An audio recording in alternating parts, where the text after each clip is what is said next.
It seems every week they're bringing WVU players, whether it's football or basketball, down here to Tays Valley, to sports fans to meet some of their fans. And now we've got one of the most recent members of the WVU men's basketball team to say goodbye to the program. It's Devin Williams. Devin, how's it going? It's going well, man. Happy to be here. You know, it's good to have you back. I know that things have just sort of been a whirlwind for you. You make the decision to forego your senior season, to declare yourself eligible for the NBA draft. What went into that? It has to be a difficult decision for any junior to make, but how did you and your family sit down and ultimately come to that choice?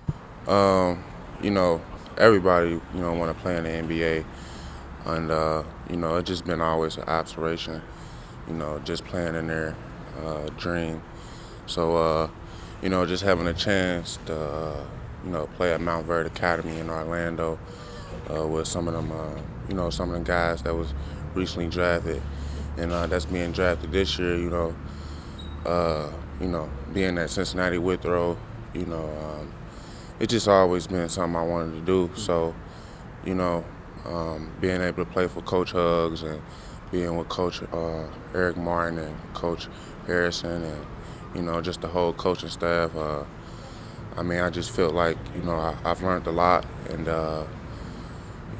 they helped me grow so much from, the 3 years that I have been there. And, I just want to use some of the things, that they have taught me, and put it to use and, just represent, West Virginia as a whole and, show some of the things I have, learned while in school. It's still early in May. You didn't have to make this decision and sign with an agent and definitely end your college career until May 25th was the cutoff. What was it that you felt like, now is the time? This is the reason why I am ready to go and play professionally. I just wanted to be, all in, everything I ever done in my life, I put my whole, time and value into it. So, if, I felt how I felt, about being a professional, I knew that I was going to have to, dedicate all my time to it.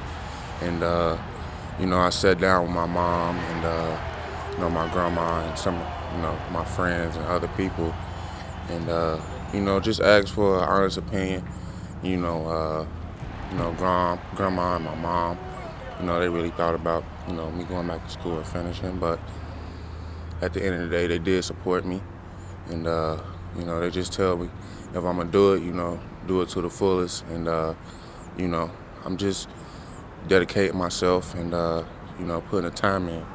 It certainly takes that dedication. When you look at the NFL draft, there are 7 rounds. The NBA, you have 60 choices. There are only 2 rounds. It's difficult to even hear your name called. How do you handle that when you go into a process that, maybe you aren't going to get drafted, but there's still a way to get there, and there's obviously still a way to play professionally, even if that's not immediately in the NBA? How do you kind of, wrap your head around the choices that you have, the options that you have once you do declare yourself eligible for professional basketball? That's just having an understanding. Just understanding, nothing's, given. So, I have to just, keep faith. And that was part of the decision, understanding that I have to live with my decision. And, I'm all for living for my decision and, just trying to represent myself well and also, the state. I know that the NBA is the dream, but if you ask me personally, I think it'd be pretty cool to play professionally overseas. Is that something that is attractive to you? If I don't make it and, the best opportunity for me is overseas, I'm going to take the opportunity.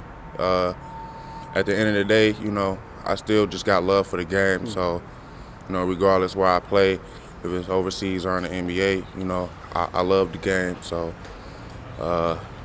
it's a blessing to be doing what I'm doing, and it's not a lot of people that get the opportunity. So, all this is just, something to look back at and, just keep moving forward. Guy growing up in Cincinnati, you could have driven here, but you weren't in Cincinnati before you came back to West Virginia. You've been doing some workouts, Oklahoma City. What are you hearing, I guess, from some of these coaches, some of these players, some of these organizations as you get a chance to go into their building and start to work out in front of the next level? I had a pretty decent workout. Just the most important thing is just being myself, understanding what I do well, and just, having a high level, type of intensity, and, just going out there and preparing myself. You said understanding what you do well. What do you feel like are the best attributes that you have? What do you still think that you need to improve on? Well, rebounding, you know, high intensity level, just having effort, and just causing chaos, you know, and just being, you know, a knack, being in somebody's face, just, you know, and just working hard, dedicated. The only thing I could say I could work on is just, you know, I got to get in shape and just keep working on my mental. It's funny that a guy who stands here towering a foot taller than me says he's like a gnat. I don't think there's anything physically similar between you and a gnat. Last thing is just looking at the team that you leave behind. You know, clearly the accomplishments that you've had in the past 2 seasons, West Virginia has set up well. How do you feel like the Mountaineers will perform in the coming seasons now without you? You know, I have talked to my guys, Elijah, Brandon. You know, I'm really in touch with my bigs a lot.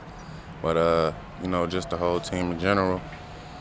I just think, you know, just give everybody an opportunity to step up, you know, and another star to rise. So, you know, it's all about opportunities, and, you know, it's a chance for everybody just to come together a little bit more and have a winning season. And I'm sure no matter where you wind up next year, you'll be back because what do they say, once a Mountaineer? Always a Mountaineer. There you go. That's Devin Williams joining us down here at Sports Fan. Devin, thanks for the time. Yep. Good luck with everything in the draft. Thank you, bro.